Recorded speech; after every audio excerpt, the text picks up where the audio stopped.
আমি সাধারণত কন্ট্রোভার্সি এইসব জিনিস করি না, করতেও চাই না। আমি এখানে একটা কথা বলতে চাই। প্রথমে আপডেটটা দিয়ে শুরু করি, যে আপডেটটার পরিপ্রেক্ষিতে সে কথাটা বলেছে আর কি। তো আমির খান নাকি রিসেন্টলি শোনা যাচ্ছে যে মহারাজা সিনেমাটার রিমেক করতে যাচ্ছে।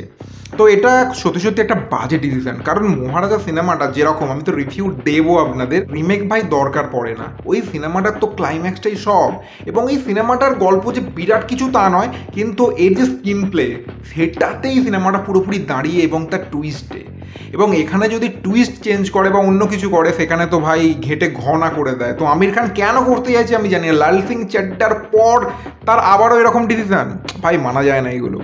তো এখানে ব্যাপারটা কি হয়েছে, আমাদের অরিত্রদা, তো অরিত্রদা একটা ভিডিও বানিয়েছে যেখানে এই আপডেটটা তো দিয়েইছে। এবার বলবে না যে ওর থেকেই কপি করছে, এটা সব নিউজ পোর্টালই বেরিয়ে গেছে, তো আমি সেটা নিয়েই কথা বলছি। তো সে বলার পর একটা কথা বলেছে যে এখন মানে অনেক 90s স্টারকে নিয়ে যাদের খুব ক্লোজ না হলে তারা কিন্তু বড় বড় টাকা খরচা করছে না। হ্যাঁ, এটা হতেই পারে, এটা অবশ্যই হতেই পারে যে সিকান্দারেতে সালমান খানকে পয়সা তার বন্ধু দিচ্ছে, মানে সাজিদ নাডিয়াডওয়ালা। তারপরে যখন পাঠান এসেছিল তখন আদিত্য চোপড়া দিয়েছিল তার জিগরি দোস্ত বলে। তো এইরকম বড় বড় স্টারদেরকে এইরকমভাবে কামব্যাক করাচ্ছে, এটাতে কোনো অসুবিধা নেই। কিন্তু যেখানে অরিত্রদা একটা কথা বলেছে যে দ্য বুল হওয়ার কথা ছিল সালমান খানের, যে করণ জোহরের সাথে এই সিনেমাটা বন্ধ হয়ে গেছে, মানে হবে না। এবং এই সিনেমাটা বন্ধ হয়ে গেছে তার কারণ স্বরূপ তিনি জানিয়েছেন যে সে ওই ফান্ডিংটা করতে চাইছে না, এবং সালমান খান কি অত টাকা তাকে ফেরত দিতে পারবে মানে কালেকশন ওয়াইজ, তো সেরকম ভরসা পাচ্ছে না। তো সেই জন্য নাকি এই সিনেমাটা ডাব্বা বন্ধ হয়ে গেছে। তো এই রকমই সে বলতে চাইছে, কিন্তু মেন ব্যাপার যেটা এটা নয়। তবে এইটা সত্যি নয়, সত্যিটা কি আপনাদের বলছি, মন করা কথা নয়। অরিত্রদাকেও আমি বলতে চাই, হয়তো আমি রং এরকম যদি বলতে পারে অবশ্যই ভালো, কিন্তু আমি রাইট। তার কারণটা হচ্ছে, কেন আমি এত জোর গলায় বলছি বলতে পারেন, তার কারণ হচ্ছে দ্য বুলের গল্পটা কি ছিল, মালদ্বীপসের গল্প।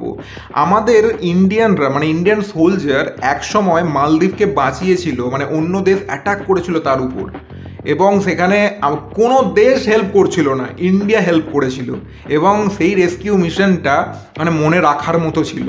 এবং সেখানে যে মেন লিড বলতে পারেন, যার দ্বারা এই মিশনটা হয়েছিল, তার নাম ছিল ব্রিগেড ফারুল বুল নাকি এই টাইপের কিছু একটা তার নাম ছিল, ঠিক আছে। তো সালমান খান সেই ক্যারেক্টারটাই করতো, মানে এটা একটা কাইন্ড অফ বায়োপিক টাইপের হতে পারতো। বায়োপিক হতো না, কারণ শুধুমাত্র ওই যে মিশনটা দেখানো হতো, তবে সোলজারের ক্যারেক্টারটা সে প্লে করতো।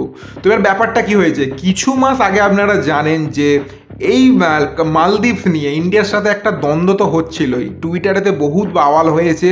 সেখানে আমাদের সালমান খান নিজেও পোস্ট করেছে আমাদের দেশে ভালো ভালো জায়গা আছে, তারপরে নানান কিছু হয়েছে, অনেক স্টাররাও সেখানে সাপোর্ট করেছে, এবং সেখানে আমাদের দেশের প্রধানমন্ত্রীকে খারাপভাবে ট্রোল করা হয়েছে, অনেক কিছু হয়েছে।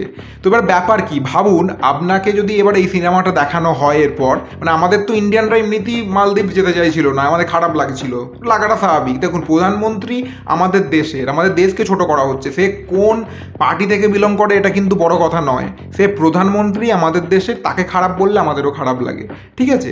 এবার ব্যাপারটা কি হচ্ছে, অনেক ইন্ডিয়ানরা দেখবেন তাদের ক্যান্সেল করে দিচ্ছিল, যেতে চাইছিল না, তারা তার জায়গায় লাক্ষাদ্বীপ যাচ্ছিল, তো এরকম তো হচ্ছিল।